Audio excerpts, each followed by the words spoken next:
Assalamualaikum warahmatullahi wabarakatuh. Perkenalkan, saya Rizky Widiani Tias dengan NIM A210200014.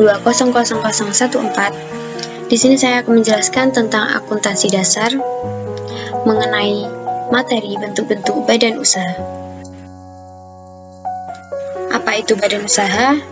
Menurut Undang-Undang Cipta Kerja Nomor 11 Tahun 2020, badan usaha merupakan sebuah usaha yang berbentuk badan hukum maupun tidak berbentuk badan hukum yang terbentuk di wilayah NKRI yang melakukan sebuah aktivitas usaha dalam bidang tertentu. Sedangkan menurut Undang-Undang Ketentuan Pajak Indonesia Nomor 16 Tahun 2004, badan usaha merupakan sebuah perkumpulan orang dan atau modal yang bersatu untuk melakukan usaha ataupun tidak melakukan usaha yang di dalamnya meliputi beberapa bentuk perseroan, yaitu perseroan terbatas, perseroan komanditer, dan lain-lainnya.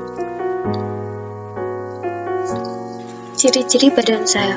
Pertama, bertujuan mencari keuntungan menggunakan modal. Kedua, menggunakan tenaga kerja dipimpin oleh seorang usahawan.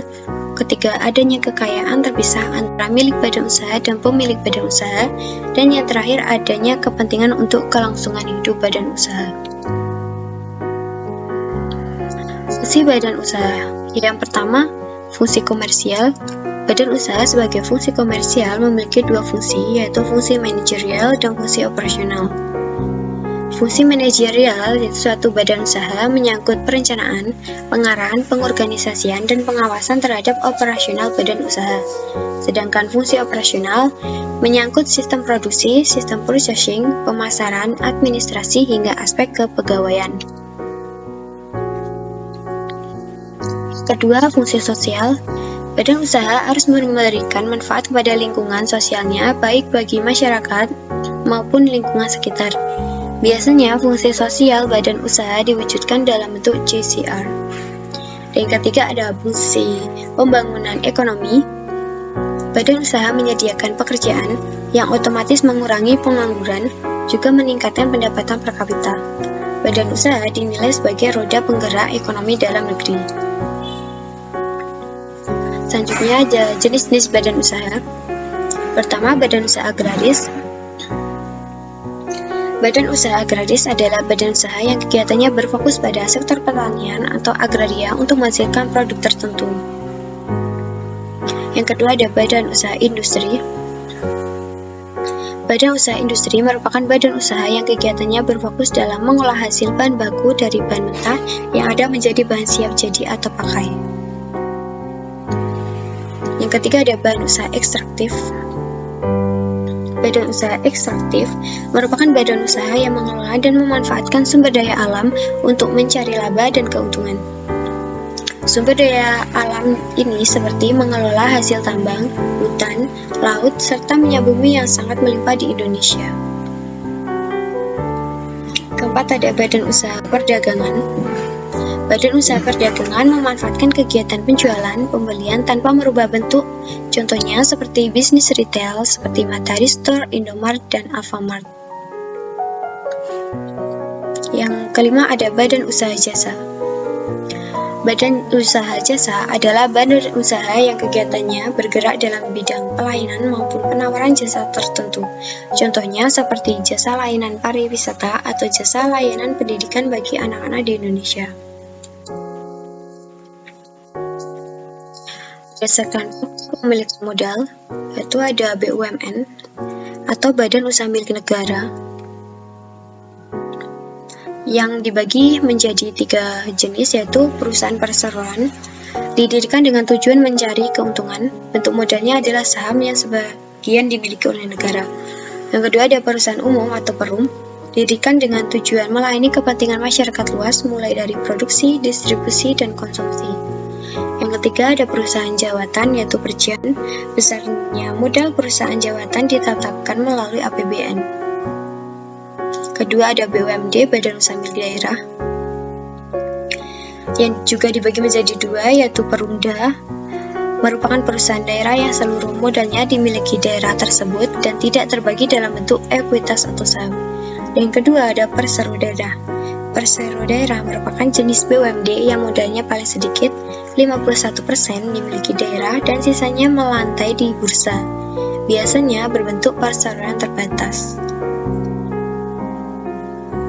Ketiga ada BUMS, badan usaha milik swasta.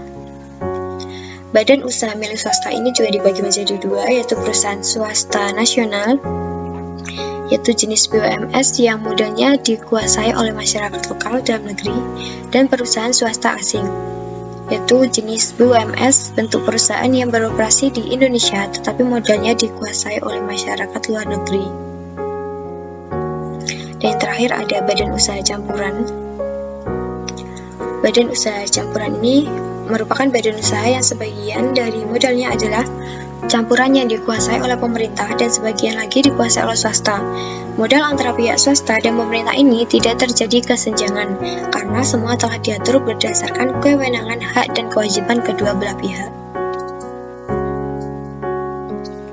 Selanjutnya ada bentuk badan usaha. Pertama ada bentuk perseorangan. Bentuk perseorangan ini merupakan perusahaan yang hak sepenuhnya dimiliki oleh seorang individu ataupun tunggal, di mana pemiliknya menguasai dan bertanggung jawab terhadap jalannya usaha, manajemen, dan resikonya. Yang kedua ada perseroan terbatas atau PT. Berdasarkan Undang-Undang Nomor 40 Tahun 2007, perseroan terbatas adalah suatu badan usaha yang berbentuk badan hukum yang didirikan berdasarkan perjanjian dan melakukan kegiatan usaha dengan modal dasar yang seluruhnya terbagi dalam usaha. Yang ketiga ada persekutuan komanditer atau CV. Komanditair Vennootschap atau yang disingkat sebagai CV adalah badan usaha bukan badan hukum yang terdiri dari dua sekutu, yaitu sekutu komplementer dan komanditer. Yang keempat ada firma. Firma adalah badan usaha milik swasta yang didirikan oleh dua orang atau lebih yang setiap anggotanya bertanggung jawab penuh atas perusahaannya. Modal firma berasal dari anggota pendiri firma itu sendiri. Kelima ada koperasi.